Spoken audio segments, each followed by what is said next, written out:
자, 오늘 말씀은 열왕기하 15장 23절부터 38절까지 말씀입니다. 함께 읽습니다.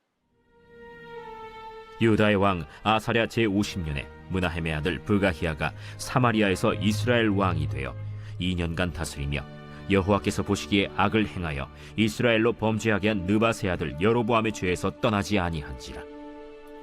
그 장관 르말랴의 아들 베가가 반역하여 사마리아 왕궁 호위소에서 왕과 아르곡과 아리엘을 죽이고 길르앗 사람 50명과 더불어 죽이고 대신하여 왕이 되었더라. 브가히야의 남은 사적과 그가 행한 모든 일은 이스라엘 왕 역대 지략에 기록되니라. 유다의 왕 아사랴 제52년에 르말랴의 아들 베가가 이스라엘 왕이 되어 사마리아에서 20년간 다스리며 여호와께서 보시기에 악을 행하여 이스라엘로 범죄하게 한 느밧의 아들 여로보암의 죄에서 떠나지 아니하였더라. 이스라엘 왕 베가 때 아수르 왕 디글랏 빌레셀이 와서 이온과 아벨벳 마가와 야노아와 게데스와 하솔과 길르앗과 갈릴리와 납달리 온 땅을 점령하고 그 백성을 사로잡아 아수르로 옮겼더라. 우시야의 아들 요담 제20년에 엘라의 아들 호세아가 반역하여 르말랴의 아들 베가를 쳐서 죽이고 대신하여 왕이 되니라. 베가의 남은 사적과 그가 행한 모든 일은 이스라엘 왕 역대 지략에 기록되니라. 이스라엘의 왕 르말랴의 아들 베가 제2년에 유다 왕 우시야의 아들 요담이 왕이 되니 나이가 25세라. 예루살렘에서 16년간 다스리니라. 그의 어머니의 이름은 여루사라, 사독의 딸이더라. 요담이 그의 아버지 우시야의 모든 행위대로 여호와께서 보시기에 정직히 행하였으나 오직 산당을 제거하지 아니하였으므로 백성이 여전히 그 산당에서 제사를 드리며 분향하였더라.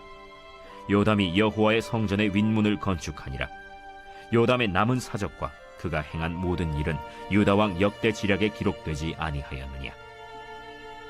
그때 여호와께서 비로소 아람 왕 르신과 르말랴의 아들 베가를 보내어 유다를 치게 하셨더라. 요담이 그의 조상들과 함께 잠에 그의 조상 다윗성에 조상들과 함께 장사되고 그 아들 아하스가 대신하여 왕이 되니라. 한 장에 몰아서라는 제목으로 말씀 증거합니다.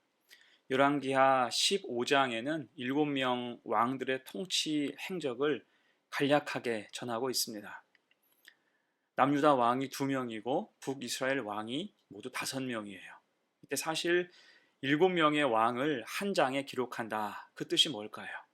그들에게 하나님이 원하시는 특별한 믿음의 모습이나 성과가 없었다는 거죠. 사실 엘리사만 보아도 열왕기 하에서 그의 이름이 언급된 것이 10장 가까이 됩니다. 하지만 이들은 7명이서 다 합해도 한 장 채우는 게 버거워요. 그들은 모두 하나님이 세우신 목적과는 다르게 세상과 타협하여 적당히 살았기 때문입니다. 죄와 불순종에 더 친밀했기 때문이에요. 자, 그럴 때 15장의 마지막 부분이 기록하는 3명의 왕, 그 면면이 어땠을까? 찬찬히 살펴봅니다. 먼저 23절에서는 북이스라엘 왕 브가히야가 나오죠. 그는 하나님 보시기에 악한 왕이었어요. 우상을 섬기는 여로보암의 죄와 친밀했습니다. 그럴 때 그는 2년이라는 짧은 기간 동안만 이스라엘을 통치했죠. 그의 장관인 베가에게 반역을 당했기 때문이에요. 여기서 베가는 25절에서 말씀하듯이 길르앗 사람 50명과 함께 호위소에서 브가히야 왕과 왕의 측근들을 다 죽였습니다. 곧 왕이 자기가 신뢰했던 신하에게 죽임을 당한 거예요. 특히 왕이 어디서 죽었습니까? 25절이죠. 그 장관 르말리아의 아들 베가가 반역하여 사마리아 왕국 호위소에서, 그는 호위소에서 죽었습니다. 여기서 호위소는 왕궁 안에 있는 일종의 피난처를 뜻하죠. 반역을 대비해서 만든 숨겨진 곳, 가장 안전한 장소지요. 또 비밀한 곳입니다. 거기서 베가는 때를 보아서 비밀스럽게 모인 왕과 측근을 다 죽인 거예요. 곧 브가히야의 입장에서는 자신의 안위를 위해 만들어 놓은 곳에서 믿었던 사람에게 비참하게 죽임을 당한 것입니다. 여러분, 그래서 우리의 안위를 누가 주장하셔야 됩니까? 하나님이 하셔야 돼요. 다윗을 생각해 보십시오. 그는 그렇게 쫓겨다니고 목숨이 위태로울 때에도 숨을 곳을 찾기보다 먼저 피난처가 되시는 하나님을 찾았습니다. 시편 62편 말씀이에요. 나의 영혼이 잠잠히 하나님만 바라미요 나의 구원이 그에게서 나오는도다. 오직 그만이 나의 반석이시요 나의 구원이시요 나의 요새이시니 내가 크게 흔들리지 아니하리로다. 아멘. 이에 우리는 성도로서 세상이 아닌 하나님을 의지해야 할 것입니다. 이런 믿음이 있기를 축복합니다. 자, 이어서 나오는 왕은 부가히아를 죽이고 왕이 된 벨가지요. 27절입니다. 유다의 왕 아사리아 제 52년에 르말리아의 아들 벨가가 이스라엘 왕이 되어 사마리아에서 20년간 다스리며, 자, 특이한 점은 벨가의 통치 기간이 모두 20년이었다는 거예요.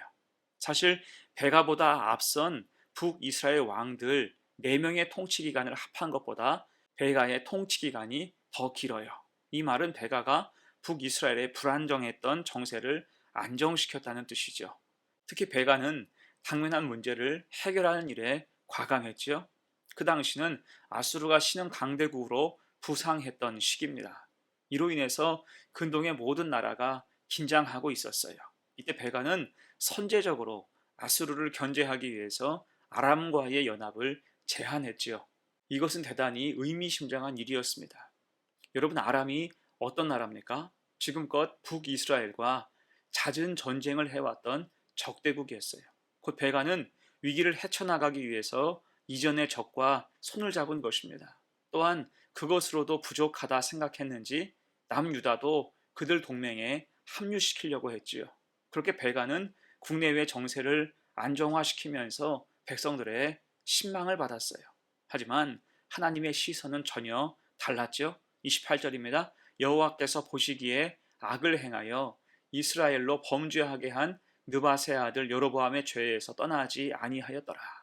곧 성경은 그가 하나님 보시기에 악을 행했고 여로보암의 죄에서도 떠나지 않았다고 평가합니다. 그래서 하나님 기준에서는 어떤 공로나 성과보다 하나님 앞에서 어떤 모습으로 살았느냐가 더 중요한 거예요.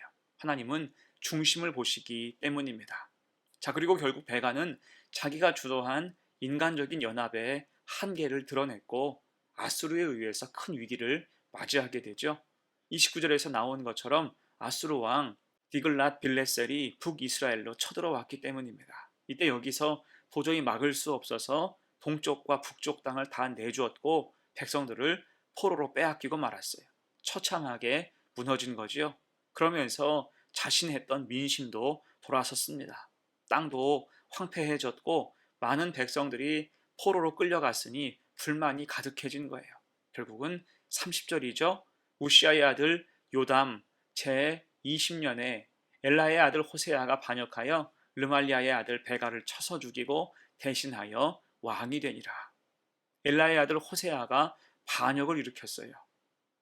그렇게 벨가는 20년 전에 자기가 했던 그대로 부하에게 똑같이 당하게 된 것입니다. 여러분, 이것이 세상의 질서이고 탐욕의 말로라 할 수 있겠죠. 곧 이것은 하나님 없이 세운 계획의 허망함을 잘 말해줍니다. 스스로 잘할 것 같고 잘 될 것 같지만 결코 쉽지 않다는 거예요. 뜻밖의 변수에 넘어지는 게 사람의 역사입니다. 이에 우리는 비록 소박할지라도 하나님 앞에서 오직 믿음으로 신실하게 사는 성도가 되시기를 축복합니다. 자, 이어서 오늘 32절 이후로는 남유다의 왕 요담에 대해서 언급하고 있어요. 우시아의 아들인 요담은 25세의 왕이 되어서 예루살렘에서 16년간 다스립니다. 그는 부모로부터 신앙을 잘 전해받은 것으로 보여요. 특히 그의 어머니는 제사장 가문 출신이었죠. 또한 이사야와 호세야, 미가 선지자와 동시대의 인물입니다. 아마도 이런 하나님의 사람들에게서 선한 영향을 받았을 것으로 추측합니다. 자, 그럴 때 성경의 평가는 긍정적이죠. 특히 35절 맨 끝에서 언급하는 것처럼 그는 여호와의 성전의 윗문을 건축합니다. 이 이야기는 역대하 27장에 조금 더 자세히 언급되어 있는데 그 말씀을 보면 요담은 성전의 윗문뿐 아니라 유다 산악지대의 성읍과 요새를 건설한 것으로도 기록하고 있습니다. 곧 믿음의 바른 길을 갈 때 여러 업적을 이룰 수 있었다는 거예요. 하지만 그는 산당까지는 제거하지 않았어요. 이때 산당은 성전을 짓기 이전 하나님께 제사 드리는 장소로 허락되었던 곳입니다. 그런데 이후로도 근절되지 않았죠. 이것은 어떤 간절한 믿음이 아니라 편의주의적인 생각, 또한 이방 종교의 영향 때문이었어요. 결국은 하나의 악습이 되어서 어디에서부터 손댈지도 가늠이 안 될 수준이 되고 만 것입니다. 그렇게 요담의 통치도 한 단계 레벨업 하지 못하고 현상 유지하는 수준으로 굳어져 갔어요. 여러분, 우리가 마주하는 영적인 위기와 어려움도 그렇습니다. 믿음의 결단이 쉽지 않아요. 이미 습관이 된 죄를 끊어내는 게 때로는 너무나 힘들 수 있습니다. 그래서 그 구습과 악습을 멈춰야 함을 알면서도 방치할 때가 있다는 거예요. 어쩔 수 없는 부분이라며 사람 눈치를 보고 자기 편의와 이익을 위해서 적당히 타협하기도 합니다. 그렇게 적당한 수준에 만족해 가는 거죠. 그러면서 믿음은 정체되다가 점점 악화되는 것입니다. 그게 오늘 요담의 한계였지요.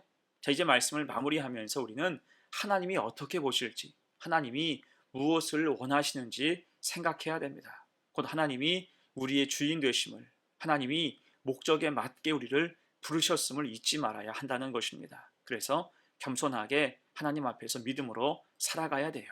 이런 뚜렷한 믿음으로 살아가는 성도가 되시기를 간절히 축원합니다. 아멘. 함께 기도합니다.